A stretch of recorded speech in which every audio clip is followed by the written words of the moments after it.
Bandeirantes. Meus amigos, sei que a bancada não vai concordar comigo, pelo menos eu sei que o Cláudio não concorda, o Pedro também tem restrições, mas vou dizer aqui como eu vejo essa história. Foi muito bem o governo federal ao ter mudado as regras para a emissão da carteira de habilitação, acabando com uma farra que havia nas autoescolas, colocaram a possibilidade de tirar a carteira de habilitação quase que inacessível para 99% dos brasileiros. Ficou ali, uma camadinha de nada que podia pagar por isso.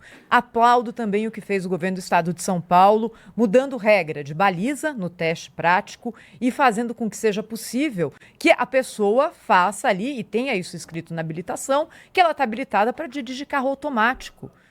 Tem muita gente hoje que só dirige carro automático. Por que precisa saber trocar marcha? Houve uma farra de autoescolas, se colocou muita coisa ali. Qual é o cabimento que tinha se ter que fazer 20 aulas teóricas? Ninguém fazia, gente. Tinha negócio de pôr o dedo lá e ia sozinho. E aí, pegando aqui uma deixa dessa matéria que foi levantada pelos ouvintes da Rádio Bandeirantes, que é a seguinte: mudou regra, mudou exigência na prova prática. E o tal do quebra? Quem nunca ouviu falar na prova prática? Quem nunca ouviu falar? Vou deixar essa pergunta aqui no ar. Outro dia, num grupo de amigos, falando a respeito desse assunto, fala com um, com outro. Eu descobri que todos, de alguma forma, tinham entrado nesse tal do esquema do quebra em momentos diferentes. Gente que tem carta há 20, 30 anos, gente que tirou agora. Então, existe explica ainda aí o que é esse quebra.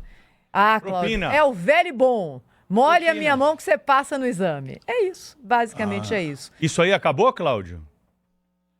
Bom, não sei se acabou. Eu nunca recorri a isso, nunca. Aliás, eu nunca soube que sempre que fui tirar, desde da primeira habilitação em todas as renovações, eu nunca soube. De repente tinha lá uma notícia de que tinha um esquema nesse sentido.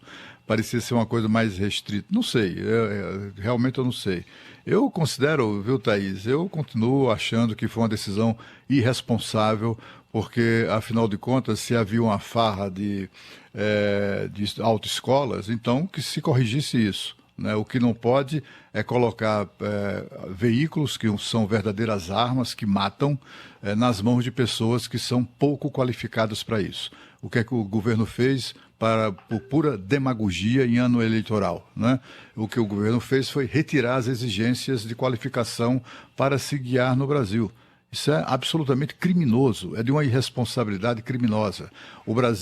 No Brasil, morriam até 2023, porque de lá para cá o governo parou de atualizar, morriam 40 mil pessoas por ano no trânsito brasileiro. 40 mil mortos. Afora, 350 mil é a estimativa de sequelados.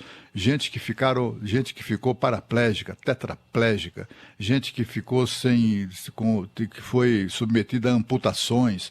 Tudo isso em razão de acidentes do trânsito, provocado por gente irresponsável ou desqualificada. É claro que a necessidade de redução do custo se impunha. E o governo, então, que fizesse isso, promovesse, sei lá, organizasse, ou estimulasse, ou determinasse, ou excluísse custos que reduzissem o peso do custo do preço de uma habilitação para o cidadão. Agora, acabar com autoescolas, simplesmente parar de exigir até que a pessoa saiba estacionar um carro. A pessoa hoje, o motorista hoje não tem a obrigação, não terá a obrigação mais, nem sequer de saber estacionar o carro. Pode jogar o carro no meio da rua. Ele não só não saberá que não pode fazer isso, mas ele vai fazer por ignorância, como também se for tentar estacionar, ele não vai conseguir, porque, afinal de contas, não aprendeu a fazer isso. Acho mesmo, Thaís, que eu lamento que discordemos disso, mas acho que foi uma decisão de uma irresponsabilidade criminosa do governo federal liderar esse processo. Vou colocar mais dois argumentos rapidinhos aqui, pimentinha. Então. Vai, Sônia. Vai. Só uma pimentinha antes de você falar, é que aqui na França o método agora é o que o atual do Brasil. Aqui dá certo, mas assim, o tal do tutor precisa assinar tanto papel, é bem complicado. A responsabilidade é massa, porque também aqui há punição. Então tem essa vertente aí, Thaís. Vou colocar mais dois argumentos aqui, uma pimenta também na história. Bem, o número de acidentes no trânsito do Brasil é altíssimo. mas é altíssimo envolvendo motoristas que passaram por esse processo. O processo ficou mais burocrático, mais caro, mais longo, mas ele não se traduziu numa redução do número de acidentes.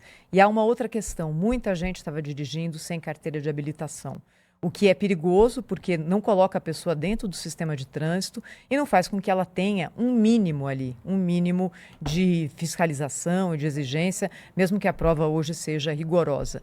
Enfim, a gente vai descobrir na prática o que esse novo modelo vai trazer. Torço muito, Cláudio, por todos os motivos, mas principalmente por uma questão de vidas, que nesse caso aqui eu tenho razão. Então, mas pelo seu raciocínio, isso vai aumentar ainda mais, né? Porque se já é ruim, Claro. e temos todos esses acidentes, sem fiscalização, sem nenhum Acho que não, tipo Pedro. de controle, Thaís, como é que vai ficar essa situação? Se algum Na minha controle visão, a gente tem... o que foi criado ali foi uma ficção. A gente estava falsamente oferecendo uma instrução melhor, Bom, mas só custava mais Mas caro. agora sim, é um critério básico. Você tinha que passar pela baliza, você não tem mais que passar pela baliza. Você tinha que aprender num carro trocando marcha, você vai poder aprender num carro automático, onde você não precisa trocar marcha. E essa habilidade para você dirigir depois um carro mecânico? Se você está usando o argumento de que os mais pobres não têm dinheiro para tirar a habilitação, os mais pobres têm menos acesso a um carro automático. Eles vão ter acesso mais fácil a um carro mecânico, né?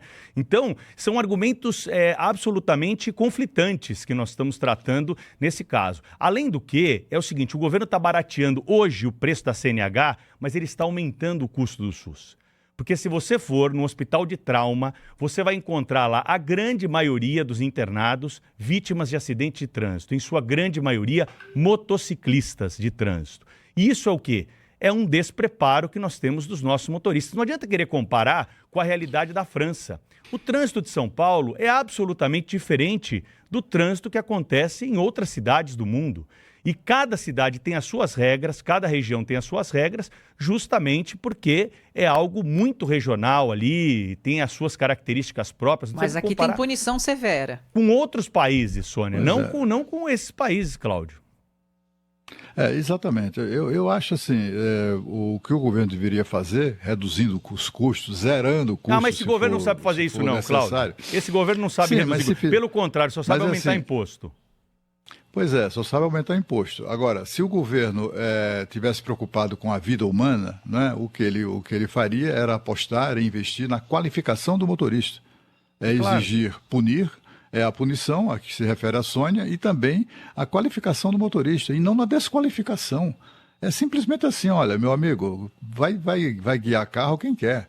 Vai precisar fazer 2 horinhas somente, demonstrar que fez 2 horas de treinamento e mais nada.